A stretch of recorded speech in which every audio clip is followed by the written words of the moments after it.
والعاقبة للمتقين والصلاة والسلام على سيد المرسلين وعلى أزواجه وآله وأهله وذرياته وصحبه الهاديين المهديين ومن تبعهم ودعا بدعوته إلى يوم الدين. أعوذ بالله من الشيطان الرجيم. بسم الله الرحمن الرحيم. إن عدة الشهور عند الله 12 شهرا. ويقول النبي صلى الله عليه وسلم: لا هجرة ولا عدوى ولا سفر ولا هامة. حضرات گرامی، اللہ تعالیٰ نے فرمایا کہ اللہ کے یہاں مہینوں کی تعداد 12 ہے. مہینے خواہ قمری ہوں یا شمسی ہوں، دونوں ہی کی تعداد 12 ہے. البتہ ان میں بہت سی چیزوں میں فرق ہے. قمری مہینوں کا آغاز جو ہے وہ چاند دیکھنے سے ہوتا ہے. کبھی 29 کا ہوتا ہے، کبھی 30 کا ہوتا ہے. یہ اس کا معمول ہے. قمری مہینوں میں سے جو دوسرا مہینہ ہے اس کا نام صفر ہے. اس وقت ہم صفر کے مہینے میں ہیں. صفر کے مہینے کے بارے میں بہت سی ایسی چیزیں جاہلی دور میں مشہور تھیں جس کی ترتیب نبی رحمت محمد صلی اللہ علیہ وسلم نے فرمائی، اور جو توہمات جاہلی دور میں تھے اس کا کچھ نہ کچھ حصہ آج تک باقی ہے، اور لوگوں میں سفر کے مہینے کے بارے میں توہم، اوہام پرستی، بدعقیدگی پائی جاتی ہے. اللہ تعالیٰ نے سارے مہینے بنائے، سارے دن بنائے، ساری ساعتیں بنائیں. سب اللہ کے بنائے ہوئے دن اور مہینے ہیں. ان دنوں میں سے جس کو چاہا اللہ نے منتخب کر لیا اور خاص فضیلت کا حامل بنایا. لیکن ان دنوں میں، ان ساعتوں میں، ان گھڑیوں میں اللہ نے کسی گھڑی کے بارے میں منحوس ہونے کی یا اس سے شگون بد لینے کی بات نہیں کہی. یہ غلط. جاہلی دور میں یہ تھا کہ سفر کے مہینے میں وہ لوگ خوشیوں کے کام نہیں کرتے تھے،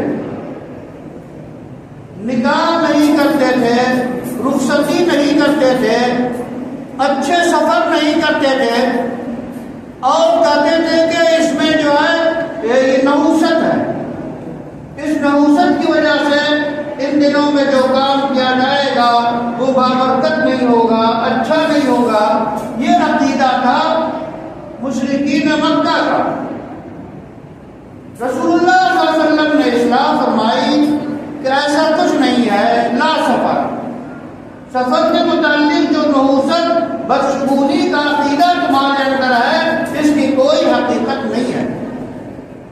بلکہ دل کو قیمتی بناتا ہے انسان، گھڑی کو قیمتی بناتا ہے انسان اپنے عمل سے. جو گھڑی گزر رہی ہے، یہ جو ساعت گزر رہی ہے، یہ جو دن گزر رہے ہیں، ہمارے لیے دو حیثیت رکھتے ہیں. یا تو ہمارے لیے قیمتی ہو جائیں گے یا ہمیں نقصان ہو جائیں گے. قیمتی تو اس طرح ہوں گے کہ اس گھڑی میں، ان دنوں میں ہم اچھے کام کر لیں، نیک عمل کر لیں.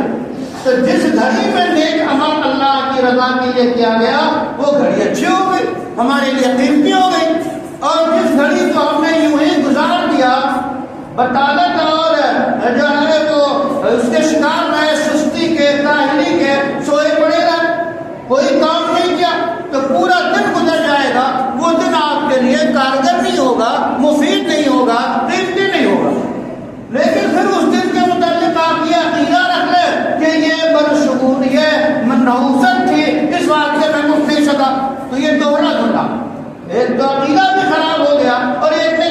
کام بھی نہیں کیا. تو دلوں میں اور گھڑیوں میں کوئی نحوست یا کوئی بدشگونی کی بات نہیں ہے. اس عقیدے کی اصلاح رسول اللہ صلی اللہ علیہ وسلم نے بخاری کی روایت باقاعدہ ہے کہ لا سفر. کئی چیزیں اس میں بتائی گئی ہیں کہ لا طیرہ، کہ اس میں پرندوں سے لوگ شمول لیتے ہیں. کوے نے بول دیا تو یہ مطلب ہوا، باہر نکلے کوئی پرندہ اڑ گیا تو اس کا یہ مطلب ہوا. اس طرح کی افعال لینا، اس طرح کی بدشگونی لینا، اس کی کوئی حقیقت نہیں ہے. اسی طرح لاعج ہوا، اسی طرح بیماریاں ایک دوسرے کو لگتی نہیں ہیں، یعنی متعدی امراض جسے ہم کہتے ہیں بیماری چھوت چھات کسی کو لگ جانا حقیقت میں نہیں لگتی. یہ عقیدہ ہے کہ نہیں لگتی؟ ویسے تجربے کی بنیاد پہ جراثیم پھیل جائے، وبائی شکل اختیار کر لیں تو اللہ کے حکم سے وہ بیماری عام ہو جاتی ہے. جیسا کہ پچھلے دنوں میں آپ خطرناک بیماری کے دور سے گزرے، اللہ تعالیٰ ہمیشہ حفاظت فرمائے. تو یہ چھوت چھات اور بیماریوں کا لگنا حقیقت میں اللہ کی طرف سے ہوتا ہے، اس میں کسی کو دخل نہیں ہے.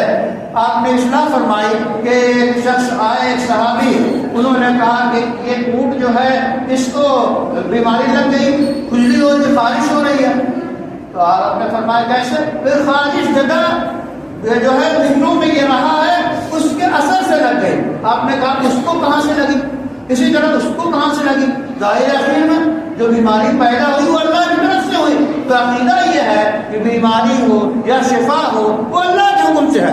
تو اس طرح کی آپ نے لا عدوہ کہ چھوت چھات نہیں ہے. اسی طرح بلا سفر کے سفر کے متعلق جو بدشگونیاں اور نحوست کا عقیدہ لوگ رکھتے ہیں. آج بھی ہم نے دیکھا کہ بہت سی جگہوں پہ شادی طے کرتے وقت کہتے ہیں کہ وہ سفر کا مہینہ نہ ہو، نحوست سمجھتے ہیں. آج بھی یہ چیز رائج ہے، یہ غلط ہے.